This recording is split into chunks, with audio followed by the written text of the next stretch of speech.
Good morning, everyone, and thank you for joining us for this week's webinar focused on Waterwise landscaping. And a reminder that everyone will be on mute throughout the broadcast. And so, slides are advancing faster than I want. So everyone will be on mute throughout the broadcast, and we appreciate your questions. Please enter those in the question section over on your right hand of your screen. We will answer those questions at the end of our presentation. And today we have SJRWMD, our Water Conservation Coordinator, and we are going to team discuss Waterwise landscaping. And so for this discussion, we're really focusing on our water use in our landscapes.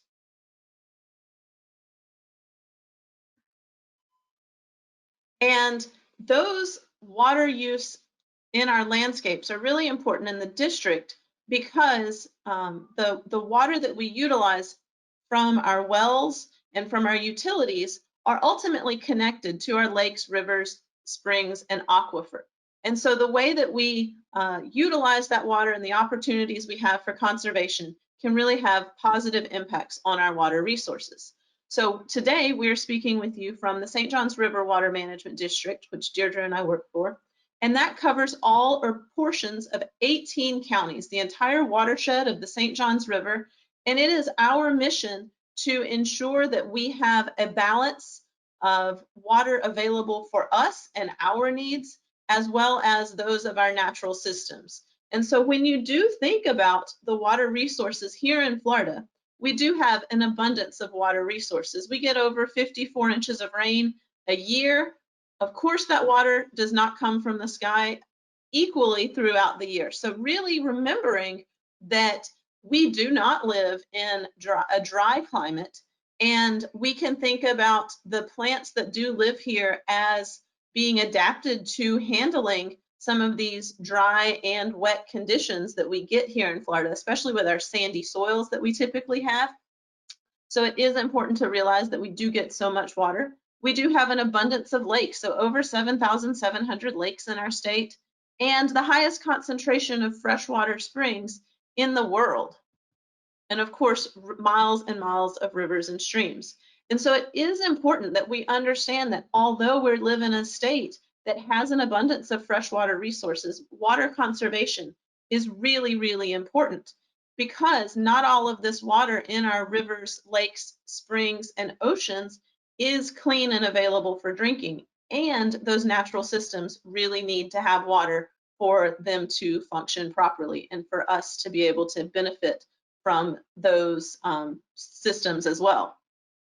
So the district, we look at how much water is used each year. And for 2019, the total freshwater usage was 984 million gallons a day of fresh water. And the blue section and that red section at the bottom, those make up what our utilities are supplying and our domestic self-supply, so private wells. And that is over 60% of the total water use in our district. And so it is important to realize that that is the water that we use in our homes and businesses. And so it's through conservation and reducing those pieces of the pie that we can shrink the pie altogether. And ultimately, when we think about how water is used in our homes, for last year, so for 2019, the average resident used about 85 gallons of water per day in their home or at their home. And about half of this gets used outside if you have an irrigation system. So really focusing on how can we decrease how much water we're using through our irrigation systems by selecting the right plants and maintaining a landscape that benefits the organisms that live here, as well as providing beauty for our yards, is really what we're hoping to accomplish today. So Waterwise landscaping is a common sense way to landscape, and it's going to help with conserving water as well as protecting the environment. because a healthy landscape is really going to be one that matches the plant needs with those site conditions. And so throughout this presentation, we will be talking about how important it is to put the right plant in the proper conditions. It would be, so all of the plants that live and exist, and all of the creatures basically have adapted to specific needs. So as we're talking, you'll get some of this understanding about what are the site appropriate plant choices. So one of those ones that come right off the top of my head might be something like thinking about a cypress tree, something that loves water and wet conditions. Putting it in an area that it's high and dry, you're not going to get that plant to be as healthy as if it was in a wetland condition.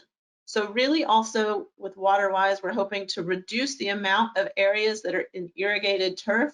Again, thinking about what other plants can we use that may provide the same function. When possible, existing vegetation. If it was already there when landscape went in, then we know that that plant is adapted to those conditions.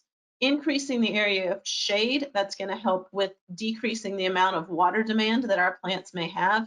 And also thinking about what are some of the pollinator or bird-friendly plantings that we may be able to have that can increase the diversity of ecosystems and habitats within our landscapes. And so what are those steps when you're thinking about, let's focus on our landscape and see how we can change what we have maybe, or benefit it to a greater extent. If you're anything like my husband and I, we have been really enjoying this time of getting to be at home a little bit more. And now that the weather's cooling off, we've been focusing on revamping our pollinator garden and adding some more plants to it. So you really want to understand your landscape, and that although your yard may be an acre or less, there is a lot of variety in that landscape. So understanding what kind of soils you have, some of those types are going to be, do you have a dry soil? So do you have soils that are more sandy and they drain really well? Do you have a more moist soil? And then there's the pH of the soil. And those are things that are going to be talked about as we talk about our Waterwise database. You want to see what is the sunlight, and so what how much sun do the plants get? That's going to be really important in terms of, are they able to thrive? Are they going to get enough sun, or are they going to get burned by getting too much sun? Some of those weather locations, and we'll talk about that in just a second, of where do you live within the state? Do you get freezing conditions? And are the plants going to be able to handle those temperature differences that we might have? And then being a coastal state, we also want to think about those salt tolerance. Depending on the distance that you are from the ocean, you may get some salt spray or salt in the water that you might be irrigating with. So really understanding what those salt tolerance are, because there are a lot of plants that are capable of tolerating small amounts of salt or larger amounts. So when we're saying site condition, it's really important to understand that although we do live in a state that we have fairly warm temperatures throughout the year, that there are differences. So as you move further north in the state, we do get occasions of freezing temperatures. And so the USDA has created the plant hardiness zone map. And so it's really important to Google that, because as you can see here, the different colors are not very drastic in this graphic. And so you might want to look at it larger on your screen. But understanding where within these hardiness zones where you live will help you to identify if the plants that you are purchasing are going to be able to survive and thrive in your conditions, or if you purchase a plant, if you might need to cover it during the winter or bring it in if it's a plant that's able to be potted. And don't assume that just because something is sold in your area that it is a plant that is able to survive or thrive. It may take a whole lot of extra care and babying, in which case I know that I don't typically do that very well for my plants. And so I want something that really is going to be easy to care for in terms of the pesticides that might be needed, the fertilizers, and especially that water input. And then when we're thinking about those site conditions and the site specifics, we talked about the soil and how important it is to understand those soil conditions. And so you can do this through a basic soil test, and your local extension office is able to do those soil tests, and they'll help you understand the pH, the salinity, and the nutrients that are available in your soil. You can also get a simple kit that you can test your soil yourself if you're interested, and that way you can see if there are variations across your yard. And now I am going to hand it over to Deirdre, where she's going to get us into talking about the right plant in the right place, that second step of finding the right plants for your landscape. Thank you, Jennifer, and hi to everybody who's joined us today. I'm very excited to bring this topic. I know I've spoken with you before with various aspects of landscaping, but let's start with this step 2 towards a waterwise landscape. And this term, it's borrowed from the very successful Florida-friendly landscaping program. It's really the crux of the whole vision of Waterwise. It's finding the right plant for your location in your yard. So now that you've explored the conditions in your landscape, you might want to start looking at what plants might be appropriate to place there. So you kind of need to become the expert in your own site conditions with sun, shade, all of the conditions that Jennifer just shared. You want to choose plants that will match and thrive in those conditions in your yard. For instance, if you have a low area, if you're adjacent to a pond like I am in my yard, then you might want to consider finding a list of wetland species that will do well in that area. If you're in the central ridge of Florida, Claremont, Ocoee areas, and it's high, dry, and windy, you take that into account. So the same concept applies to how drought tolerant the plant is to salt and cold weather and how it matches your landscape. Another consideration is how tall or wide the plant will be at maturity, and we'll talk about that again shortly. So you don't design and modify your landscape so it becomes plants are too large and it looks out of proportion. So moving on, we talked already about sun and shade. We're going to talk a little bit more about natives, yet still site appropriate. Putting a native in the wrong place is still probably not the best approach. We mentioned salt tolerance and cold tolerance, and we showed you the map to use to get to that, and mature size. Now, most of us don't have the resources to design this beautiful drawing or have a professional design it to help us figure out how we want our yard to look, but we certainly could sketch some ideas. So once you spend some time identifying the specific attributes of your yard with sun, shade, and all of those considerations, you might want to draw it out, just hand draw it on some paper with a vision to how you would like your landscape to look. Where do you want the turf grass to be? Where do you want maybe a garden? That's something a lot of us are doing during this time of pandemic when we're home a lot more. If you've got an outdoor living space that you want to incorporate for a fire pit or a barbecue, all of that could be sketched out. It might take you years to accomplish it, but having it drawn out will remind you and keep the incentive going to modify your landscape over time. So in order to help you with choosing the right plant, right place, the district many years ago developed what we call the Waterwise Database.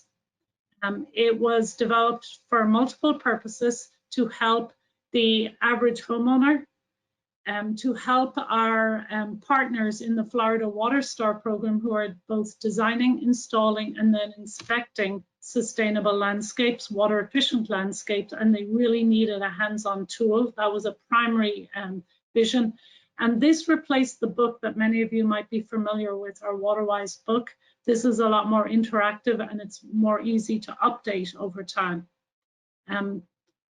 We did really keep the homeowner in our view when we developed this, so that it's easy for you to learn about species for your yard and actually print out pages. And I'm going to go through this database now in a little more detail.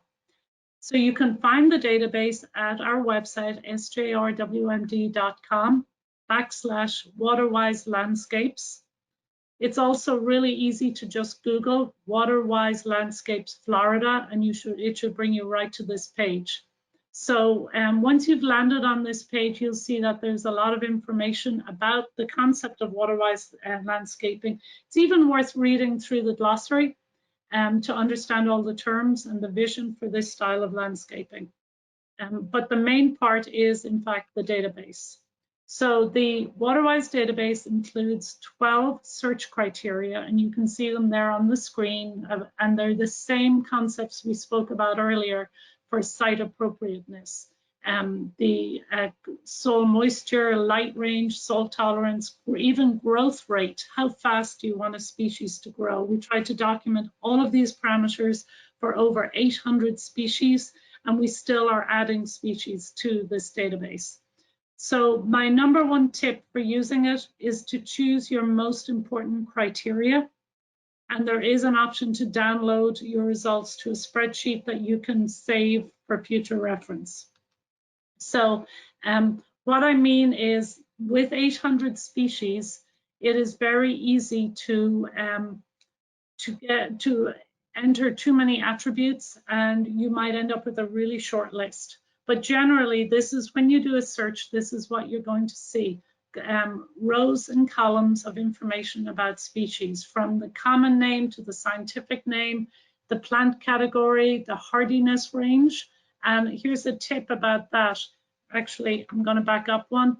You can see in the list of attributes, hardiness range is a different color. It's hyperlinked to the USDA database. So if you don't know your hardiness range, go to that location.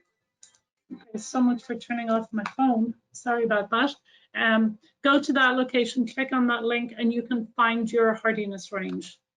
So that range is listed. Florida has huge variability in hardiness because of our climate and the length of the state in relationship to weather and climate.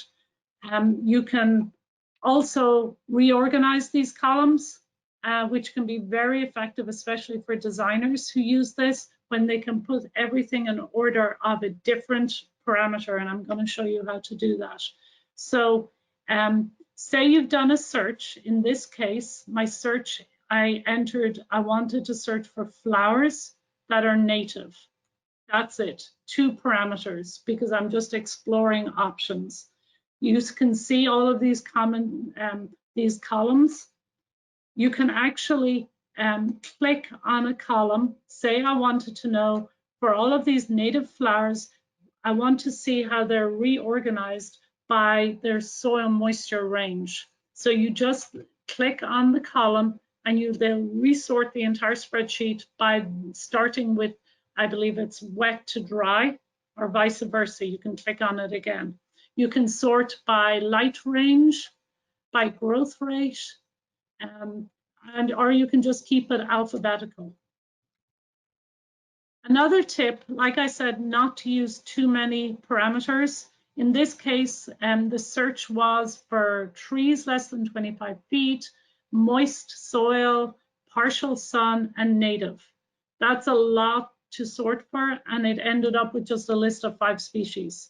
So rethink dropping these out, and when you're on this page, you can literally just click on one of these and they'll disappear. You can reduce your parameters while you're in the search engine, which really can save a lot of time. You don't have to back out and start again. You click on a parameter at the top of the spreadsheet and it'll disappear, and you get a new list, a longer list. So like I mentioned earlier, you can actually export your information to a spreadsheet. So you'll see down at the bottom of your search, again, we're back here to trees that are native, less than 25 feet. So we have a list of 10 species, and I want to see those in an Excel spreadsheet. So I click on the export button. It creates a spreadsheet. The average homeowner might not want to use this feature, but I do know a lot of our landscape designers really like this. And then once they have their list, they resort it as needed. They're actually able to take this list and put it in design drawings for submission to a local government for approval for maybe a commercial site. So this one feature has proven to be very effective for those users. After you've actually, I'll back up here. So say you've figured out that you really like this list, but you'd like to know a little more about the species. The way you get to the species page is to click on the common name. You can see there a lighter color in blue. That means that it's a hyperlink to another page. And here is a sample page, this one with the plant species details. This one is for muley grass, which is a really popular native grass species that actually in Northeast Florida, where I live, I'm seeing this one being used in landscaping very frequently. Soon it'll be going into its flowering stage in the fall, and it can be a very attractive landscape plant. So you'll see all of the attributes, including height and width. Do consider these parameters because, again, if you're putting plants right in front of your house, for instance, you really don't want something that's 6 foot tall or that you have to constantly maintain. So choosing a smaller species for the front of your house, for instance, can be an important decision. And at the end of each species, we try to add some key notes about that plant, about like habitat, or in this case, it's deer resistant, and when it flowers, just to give you a little more information about it.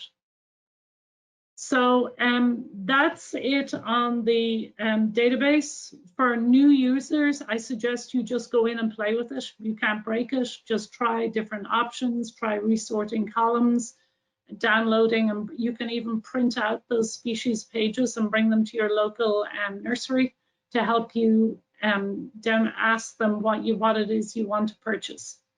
So let's talk a little bit about natives. Site-appropriate natives provide a lot of benefits in Florida. They have in recent years become more popular for production in the nursery world.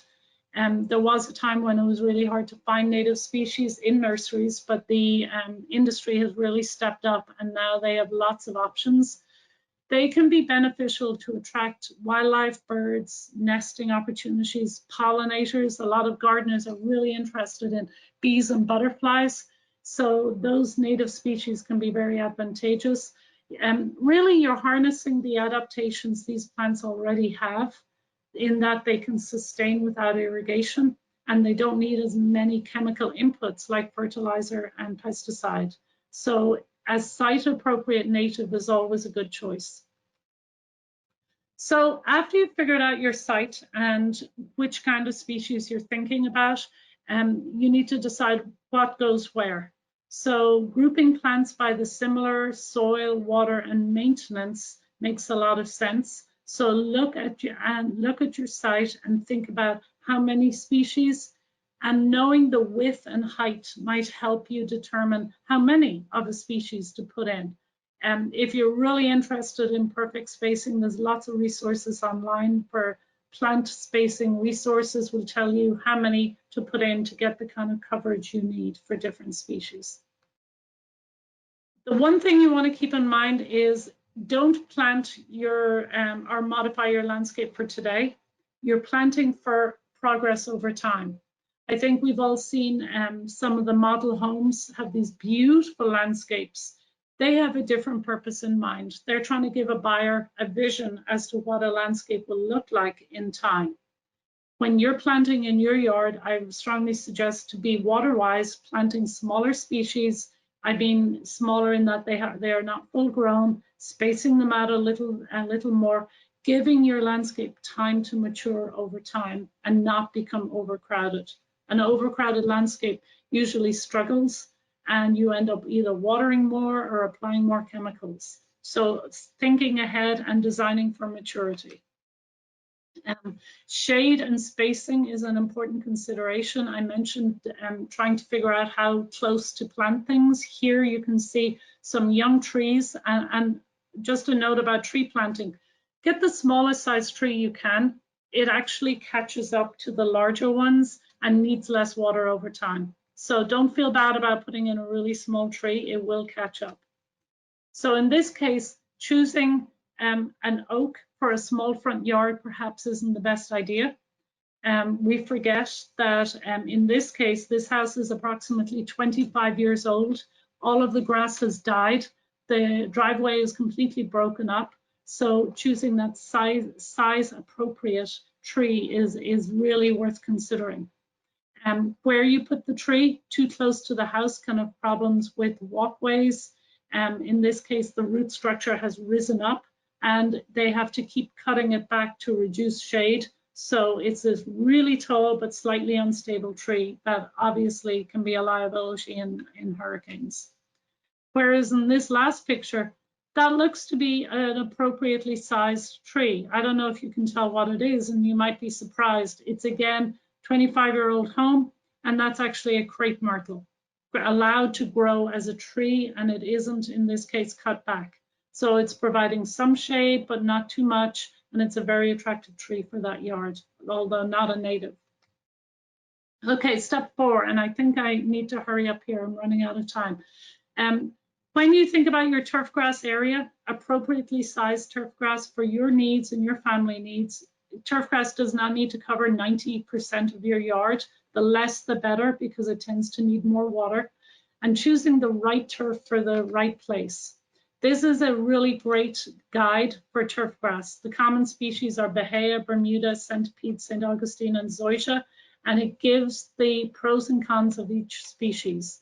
And you can see at the bottom I've given, if you basically Google EDIS, EDIS, UF, and put in the number of this paper is EP288. There's a second page that gives you lots of information there. And keeping in mind with turf grass, don't overwater it. And I'll speak a little about efficient irrigation. Maintaining your landscape, so watering only when needed will make it a more water-wise landscape. Ask for help, lots and lots of resources out there. You can contact us, your extension agent, or Google Florida resources. Make sure you're researching for information for Florida because, you know, we all know we're a little different down here. Turn off your irrigation controller. Do not let your controller dictate how much water you get year-round. Automatic controllers are wonderful. They make it a lot easier, but sometimes they over-irrigate and actually damage the grass. They weaken plants in your yard. Ease into changing your entire landscape. Do the homework, draw out your long-term vision, and slowly start making changes. Maybe try out one of a species before you plant 50 of that species. So ease into this redoing your landscape. Read all the instructions before applying chemicals. Remember, any runoff from fertilizer or pesticide usually ends up in your stormwater system or in a nearby creek. So it's really important not to over apply chemicals. Watch the weather, wait to water. Let those 50 inches of rainfall do the work for you and try to minimize your irrigation. Insects are good. Learn about our beneficial species in Florida that thrive with those native plants that you've just installed. And then save and reuse the grass clippings become a form of natural fertilizer and even mulch. Oak leaves placed in your oak bed are perfect as a mulch, save you buying other mulch at the hardware store. And then enjoy. Take the time to sit back and enjoy the landscape that you've created, knowing that you've created a water-wise landscape. And Jennifer, looking at our time, I'm going to cover a couple of these real quick. I know I'm a little behind. So again, as well as your water-wise plants, please take a close look at your irrigation. Lots of resources on in our website about your irrigation and how to retrofit, maybe install micro irrigation, increasing the efficiency of your landscape, and retrofitting perhaps where it is inefficient. And these are some of the components. We've had webinars on this topic before, which are recorded. So go back and take a look at those resources. And remember the irrigation restrictions. Hopefully you've turned off your controller and you're keeping an eye on which days you can water if needed. And that, well, let me quickly just mention these resources. Florida Friendly Landscaping is just a fabulous place to go to learn more about Waterwise landscaping and all of these attributes that we talked about. If you're interested in natives, take a look at the Florida Native Plant Society. They have a great database also just about natives. The Florida Water Store website, which is one we have we own at the district, has tremendous detail on both irrigation and landscaping that will help you with this transition to the Waterwise landscape. And oh, I finished on time. So I'm sorry if I went too fast through those last slides, but I didn't want to go beyond our time. So do we have any questions? Absolutely. Thank you so much, Deirdre, for that fabulous overview. And I hope that all of you that are participating today do check out our Waterwise database and utilize it, as well as if you do have questions about irrigation, go back and watch those previous webinars where we get into some of the nuts and bolts or sprinkler heads and bodies of irrigation systems. There was one question that asked about finding information about native insects. Do you have a good resource that? I feel like my intuition is always to go to IFAS Extension. Mm-hmm. Yeah, UF has a fabulous entomology department, and I think Extension is a good start. And then going again to EDIS and looking in EDIS is basically the vault of research papers and advisory information from the university. And just key in the words that you're interested in, you know, whether it's bees or butterflies, native bees, and you'll probably find a handout or a fact sheet on that topic. Absolutely. And one of the last pieces I wanted to say is look for those opportunities to incorporate maybe just one new plant, like Deirdre suggested, of something that's native or that may provide pollination or a food source for our local creatures, so that we are providing a little bit more habitat for them. And if you like that plant, then maybe you want to incorporate another one. So I feel like for me, plants are kind of addictive. It's once you find one that you love, you're looking for that next one that fits your landscape needs. So I hope you all enjoyed today's presentation, learned a little bit more about our Waterwise database and how you can incorporate those Waterwise concepts into your landscape. And Deirdre, thank you so much for helping us go through that database.